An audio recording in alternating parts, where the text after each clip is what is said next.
Penyelenggaraan asesmen kompetensi yang dilakukan oleh LSP PT Vale meliputi tahapan-tahapan pendaftaran, konsultasi pra-asesmen, dan pelaksanaan asesmen.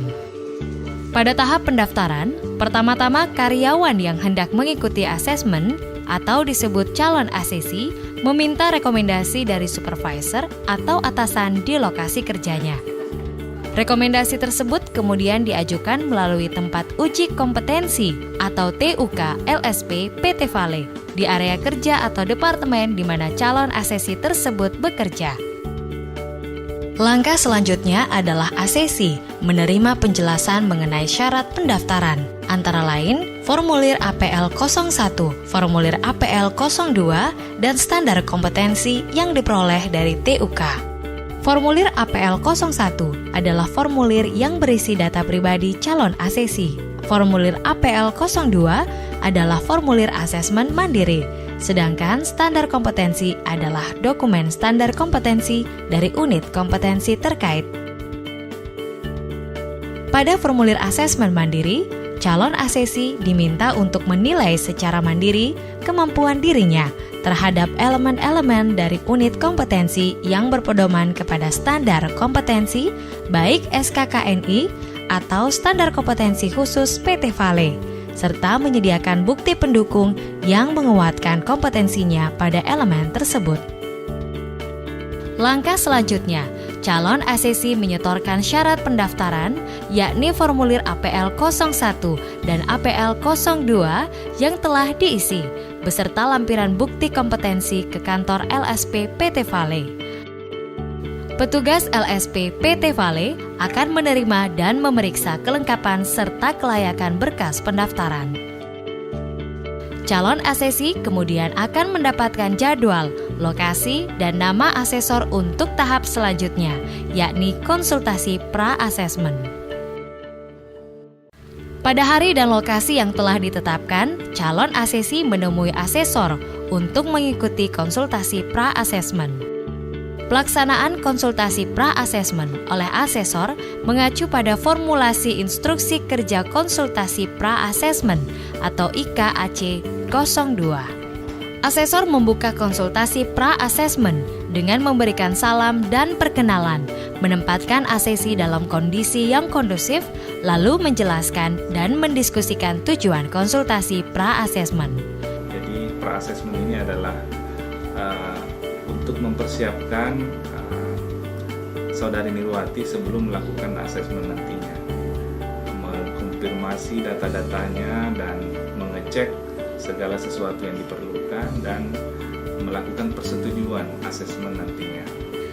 Usai pembukaan, asesor mulai memeriksa formulir APL 01 milik ACC.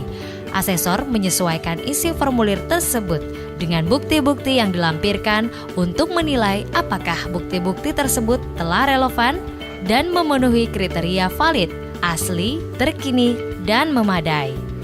Selanjutnya, merujuk pada hasil review, asesor melengkapi formulir APL 01 dengan rekomendasi yang menyatakan bahwa ACC layak atau tidak layak untuk melanjutkan ke tahap asesmen berikutnya.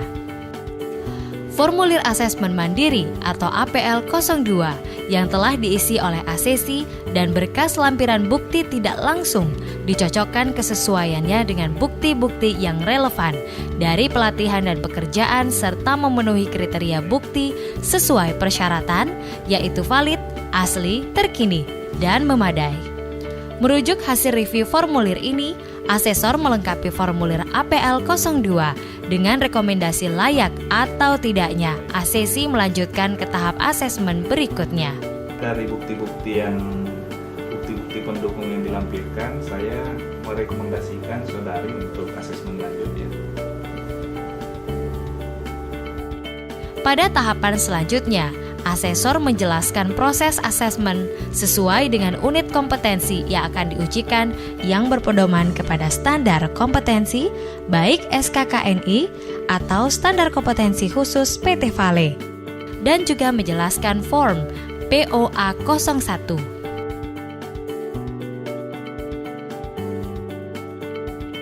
Tahapan selanjutnya di dalam pra-asesmen ini adalah kita kita akan membahas mengenai rencana asesmen yang ada di POM POA 01 ini ya.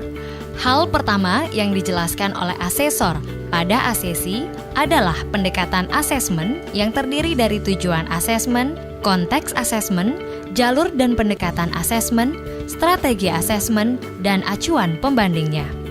Dilanjutkan kemudian dengan penjelasan mengenai rencana asesmen, yaitu mengenai bukti dan jenis bukti, metode asesmen, perangkat asesmen, dan penyiapan sumber daya yang terlibat dalam asesmen, misalnya peralatan, bahan, dan personel lain. Material yang dibutuhkan ada APD tadi untuk ketiganya, kemudian alatnya sendiri, dump trucknya, ruang wawancara, kemudian Asesor kemudian mengidentifikasi dan menetapkan penyesuaian yang diperlukan terkait rencana asesmen.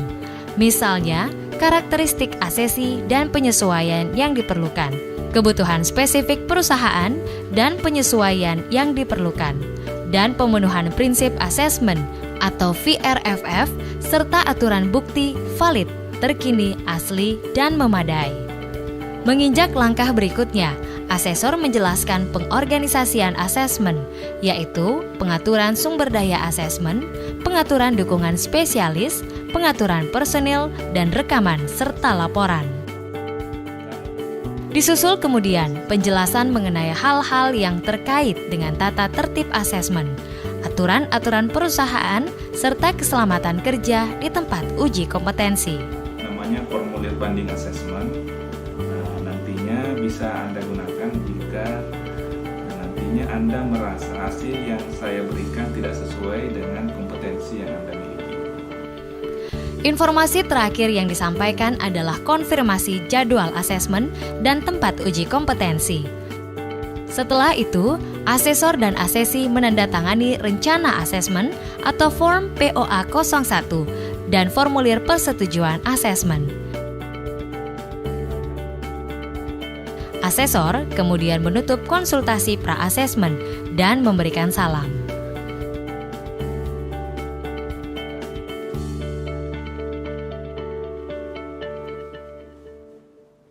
Sesuai rencana asesmen yang telah ditentukan saat konsultasi pra-asesmen, asesi dan asesor bertemu kembali di tempat uji kompetensi untuk melakukan asesmen.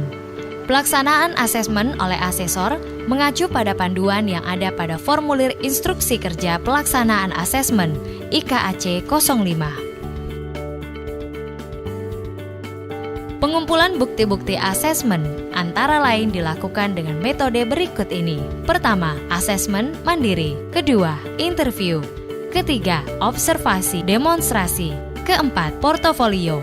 Kelima, aktivitas praktik. Keenam, pemeriksaan produk sesuai kompetensi yang diujikan. Ketujuh, laporan orang lain.